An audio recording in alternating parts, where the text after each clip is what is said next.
Hello दोस्तों, कैसे हैं सब। मेरा नाम है हिमांशु और मैं स्वागत करता हूं आप सबका आपके अपने चैनल कॉमिक वर्ल्ड पर। तो चलिए दोस्तों शुरू करते हैं राज कॉमिक्स में बाकेलाल सीरीज की अगली कॉमिक्स शेर का पंजा। बाकेलाल सीरीज शेर का पंजा। हास्य सलाहकार संजय गुप्ता, संजय सक्सेना, चित्रांकन बेदी, लेखक तरुण कुमार वाई, संपादन मनीष गुप्ता। विशालगढ़ के भयंकर जंगल से छूटे सॉरी विशालगढ़ के भयंकर जंगल से सटे कई नगरों में मचा हुआ था शेरू नरभक्षी का आतंक। शेरू नरभक्षी आ गया, शेरू नरभक्षी आ गया, भागो भागो भागो। घर जब शेरू नरभक्षी शिकार का पीछा करता है तो शिकार की चाल में बल पड़ जाते हैं। आ तब जंगल में पहुंचकर इसकी जिंदगी को तो मैंने हवा में हजम कर दिया है, इसके जिस्म और इसकी हड्डियों को तुम अपने पेट में हजम करो। लेकिन शेरू जी, क्या आज भी आप मानव के मांस का भक्षण नहीं करेंगे? आखिर मानव और पशु के मांस में क्या फर्क है? फर्क? तुम फर्क पूछते हो सिन्हा? सिमा, देखो देखो, सबसे बड़ा फर्क तो यह है, ये जो इन मानवों ने बचपन में उस वक्त मेरे पंजे पर गोद दिया था जब मैं अपनी माँ की गोद में भी ना छोड़ पाया था। मेरा बाप चोर है।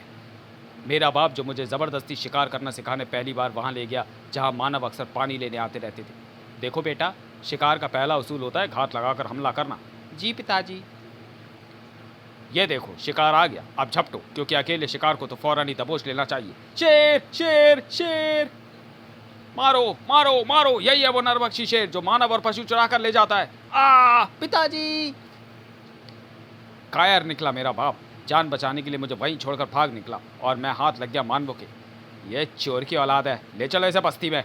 वो शब्द यानी चोर की औलाद मेरे कानों में कांटे की तरह चुभ रहा था। और तब अरे हरिया, इसकी कलाई पर गोद दे। क्या गोद दूं? यही कि मेरा बाप चोर है।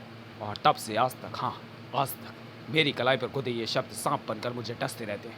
मेरा कायर बाप मान छोड़कर कहीं भाग गया, आज तक उसका कहीं पता नहीं है। मैं और मेरा छोटा भाई गुर्र जीते जी अनाथ हो गए। मेरी तपेदिक की मरीज माँ हम दोनों को लेकर इस जंगल में आ गई, जहाँ उसने चूहे मार मार कर हमारा पेट पाला। पेट भरने के लिए दूसरे शेरों की मादे खोदते खोदते उसके पंजों में छाले पड़ गए, पर हमें शर्म ना आई, क्योंकि हमें घर बैठे शिकार मिल जाता था। मुझे मानवों से नफरत है, और ये नफरत की आग अब बदले की आग में बदल चुकी है। मेरे जिस्म का कतरा कतरा उन मानवों के कतरा कतरा खून का प्यासा है। मैं उनका खून तो बहा सकता हूँ, पर उन्हें खा नहीं सकता, कभी नहीं। क्रोध से चिंगारियां छूट रही थी शेरू नरभक्षी की आंखों में। विशालगढ़। महाराज की जय हो महाराज। पोतक ऋषि पधारे हैं और अविलंब आपसे मिलने को इच्छुक हैं। अविलंब? मगर तुम तो खुद देख रहे हो कि इस समय मैं कितना व्यस्त हूँ।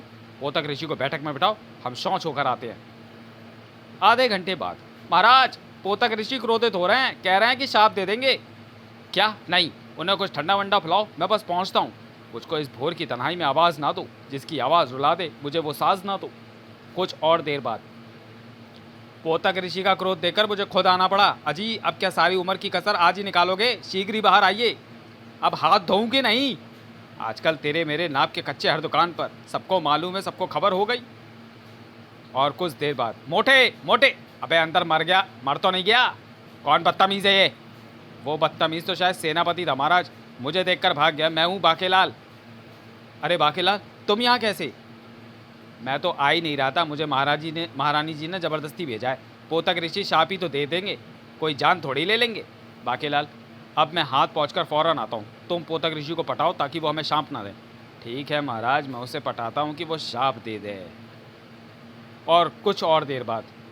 अरे शूकर, अरे वंशवा, अरे वन महिष, अरे शल्क, मैं पूरे 1.5 घंटों से तेरी प्रतीक्षा में तड़प रहा हूँ। पोतक ऋषि संस्कृत में अपशब्द बोल रहे हैं। मुझे संस्कृत थोड़ी थोड़ी आती है। शूकर सुअर को कहते हैं, वंशवा जंगली कुत्ते को, वन महिष जंगली भैंसे को, और शल्क छिलके को। राजा विक्रम सिंह, आज प्रातः उठने में देर हो गई तो मेरे देवता ने शाप देकर मुझे पोतक ऋषि बना दिया। अरे तरक्ष, अरे गोरखर, अरे करकट, अगर शुभ मुहूर्त में आकर तुम मेरे बदन पर रेंगती पोतकें यानी सूड़िया चिमटी से खींचकर उतार देते तो मुझे शाप से मुक्ति मिल जाती। तरक्ष लकड़ बग्गे को, गोरखर सफ़ेद गधे को, और करकट केकड़े को कहते हैं।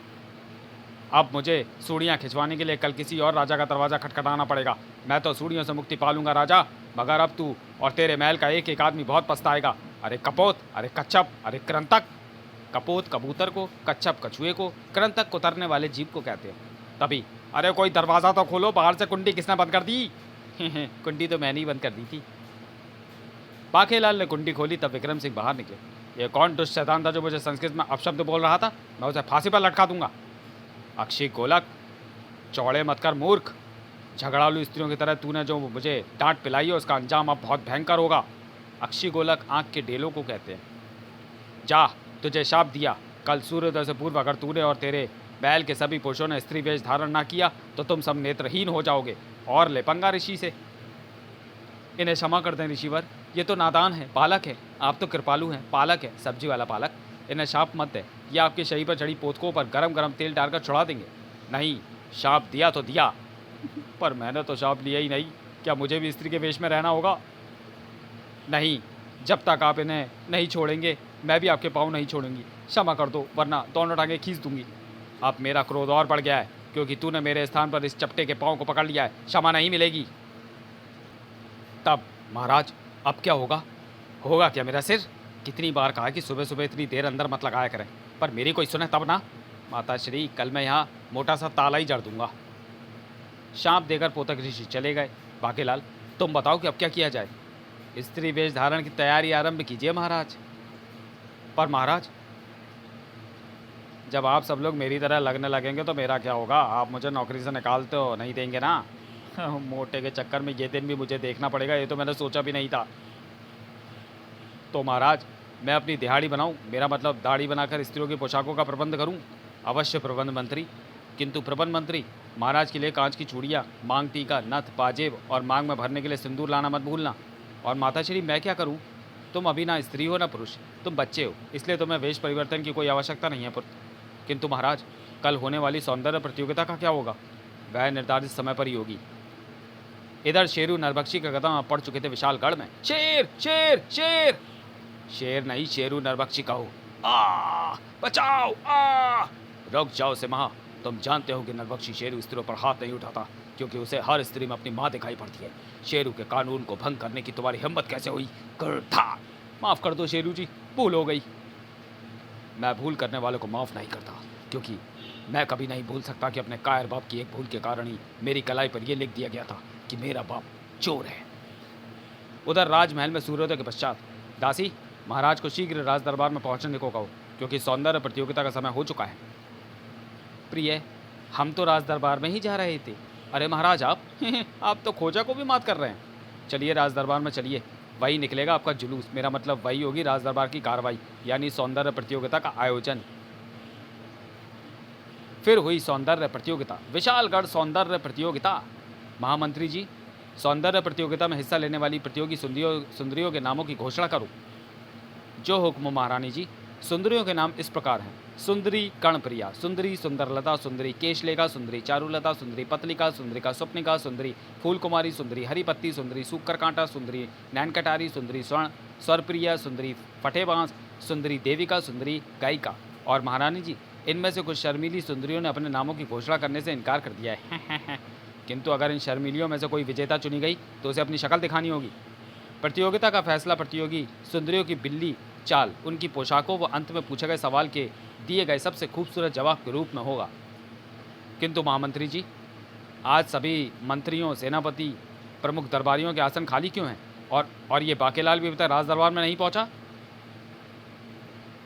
महाराज, सब आपकी और मेरी तरह बेशरम थोड़ी हैं।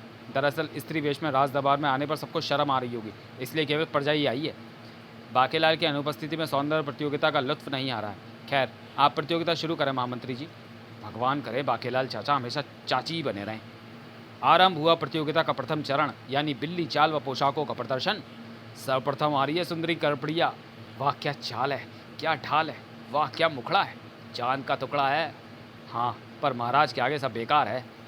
और अब सामने आ रही हैं स्वप्नों की मल्लिका, सुंदरी स्वप्निका। इसी बात पर बोलो पतली लंबी सुंदरियों की जय।